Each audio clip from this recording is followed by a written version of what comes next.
Right. నమస్తే, welcome to Andhraprabha.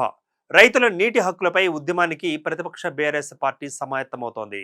BRS అధ్యక్షుడు మాజీ సీఎం కేసీఆర్ అధ్యక్షతన బీఆర్ఎస్ ఎల్పీ సమావేశం కానుంది. డిసెంబర్ 19వ తేదీన హైదరాబాద్లోని తెలంగాణ భవన్లో ఈ సమావేశం జరగనుంది. ఇక కృష్ణా గోదావరి జలాలతో పాటు సాగునీటి ప్రాజెక్టులపై ఈ సమావేశంలో చర్చించనున్నారు. అంతేకాకుండా తదుపరి నిర్మించబోయే తెలంగాణ ప్రజా ఉద్యమాలకు సంబంధించి పార్టీ విస్తృత స్థాయి సమావేశంలో లోతుగా చర్చించనున్నారు. పాలమూరు రంగారెడ్డి ఎత్తిపోతల ప్రాజెక్టుకు గత బీఆర్ఎస్ ప్రభుత్వం 91 టీఎంసీలు కేటాయిస్తే కాంగ్రెస్ ప్రభుత్వం కేవలం 45 టీఎంసీలు ఇస్తే చాలని కేంద్రం ముందు దేబరించడం బాధాకరంగా ఉందని బీఆర్ఎస్ పార్టీ అభిప్రాయం వ్యక్తం చేసింది.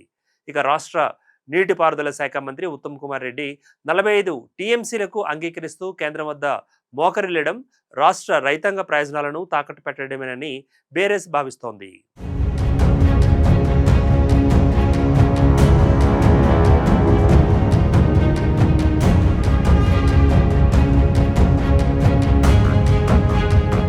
రాష్ట్రానికి తీవ్రమైన అన్యాయం చేయడమే కాంగ్రెస్ ప్రభుత్వం వైఖరి అన్నట్లుగా ఉందని బీఆర్ఎస్ చెబుతోంది.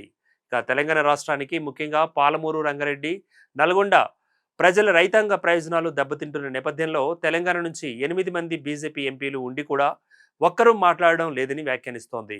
ఇంకా చెప్పాలంటే బీజేపీ తెలంగాణ ప్రయోజనాలను గండి కొడుతున్నట్లుగా ఉందని స్పష్టమవుతుందని ఇక బీఆర్ఎస్ చెబుతున్న మాట. తెలంగాణ రాష్ట్రానికి సాగునీటి విషయంలోనే కాదు, కావేరీ తదితర నదుల అనుసంధానం పేరుతో ఆంధ్ర రాష్ట్రం జలదోపిడీకి సహకరిస్తున్న బీజేపీ విధానాన్ని ఎదుర్కోవాలంటే తెలంగాణ సమాజం మరోసారి ప్రత్యక్ష పోరాటాలే శరణ్యమని బీఆర్ఎస్ అధినేత కేసీఆర్ భావిస్తున్నారు.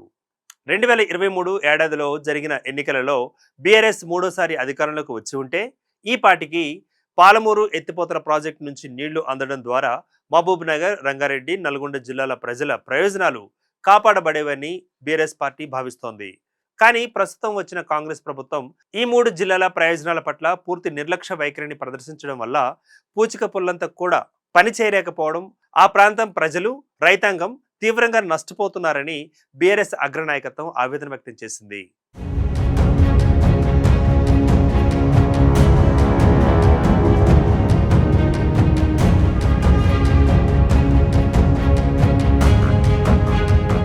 ఇక ఈ ప్రభుత్వం కొలువుదీరి 2 ఏళ్లు గడిచినా కూడా తెలంగాణ రాష్ట్ర రైతాంగ ప్రయోజనాలను నిర్లక్ష్యం చేస్తుండడంపై ఇంకా తెలంగాణ సమాజం మౌనం వహించకూడదని ఆ పార్టీ అభిప్రాయపడింది. మరోవైపు పాలమూరు రంగారెడ్డి ఎత్తిపోతల ప్రాజెక్టుకు కృష్ణా జలాల్లో కేవలం 45 టీఎంసీలు ఒప్పుకోవడం అనేది ఘోరమని అభివర్ణించింది. కాబట్టి సాగునీరు, తెలంగాణ రైతాంగ ప్రయోజనాలను కాపాడే విషయంలో బీఆర్ఎస్ పార్టీ ఎన్నటికీ రాజీ పడబోదని ఆ పార్టీ స్పష్టం చేసింది. కేసీఆర్ అధ్యక్షతన జరిగే ఈ సమావేశంలో ఈ కీలక అంశాలపై కూలంకుషంగా చర్చ జరగనుంది. అలాగే అందుకు అనుగుణంగా చేపట్టబోయే ప్రజా ఉద్యమాల నిర్మాణం, అనుసరించాల్సిన కార్యాచరణపై కీలక నిర్ణయాలు తీసుకోనున్నారు. తెలంగాణ సాగునీటి ప్రాజెక్టుల నిర్వహణ, పాలమూరు రంగారెడ్డి ఎత్తిపోతల నిర్మాణం, జలాల కేటాయింపు, వీటితో పాటుగా గోదావరి, కృష్ణా జలాల విషయంతో పాటు ఆంధ్ర జల దోపిడీపై పోరాడేందుకు ఒక ఉద్యమ స్వరూపానికి ఈ సమావేశంలో శ్రీకారం చుట్టడం జరుగుతోంది. ఈ మేరకు బీఆర్ఎస్ పార్టీ ఒక ప్రకటన విడుదల చేసింది.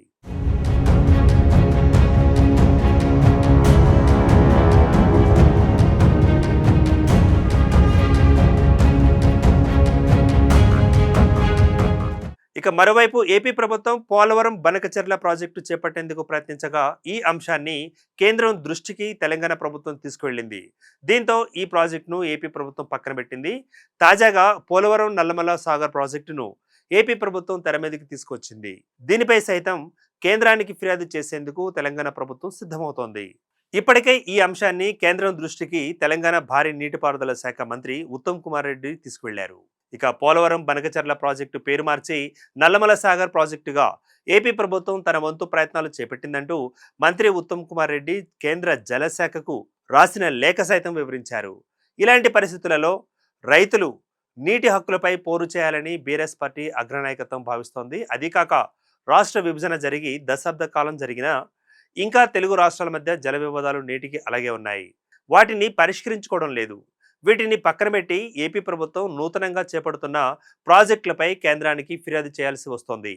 అదీకాక రేవంత్ రెడ్డి ప్రభుత్వం సైతం రైతుల నీటి హక్కులపై ఉదాసీనంగా వ్యవహరిస్తుందంటూ గత కొంతకాలంగా బీఆర్ఎస్ పార్టీ అగ్రనాయకులు ఆరోపణలు సంధిస్తున్న విషయం తెలిసిందే. Keep watching Andhraprabha.